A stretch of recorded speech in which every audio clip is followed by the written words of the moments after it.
വളരെ കാലങ്ങൾക്ക് മുമ്പ് യോന എന്നു പേരുള്ള ഒരു മനുഷ്യൻ ജീവിച്ചിരുന്നു.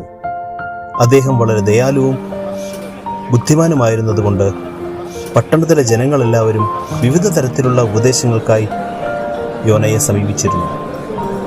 ദൈവത്തോട് പ്രാർത്ഥിക്കുകയും സംസാരിക്കുകയും ചെയ്യാൻ അദ്ദേഹം സമയം കണ്ടെത്തിയിരുന്നു. ഒരു ദിവസം ദൈവം യോനയോട് ഇങ്ങനെ പറഞ്ഞു: യോന, നീ പുറപ്പെട്ടു മഹാനഗരമായ നിനവയിലേക്ക് ചെന്ന് അതിനെതിരായി പ്രസംഗിക്കുക.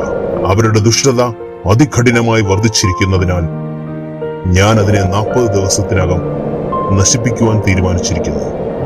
യോന ഭയന്നുപോയി.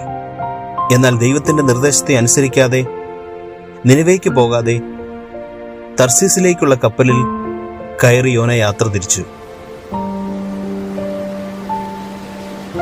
പെട്ടെന്ന് കടലിൽ ഒരു കൊടുങ്കാറ്റടിച്ചു. യാത്രക്കാരെല്ലാവരും ഭയന്നു വിറച്ചു.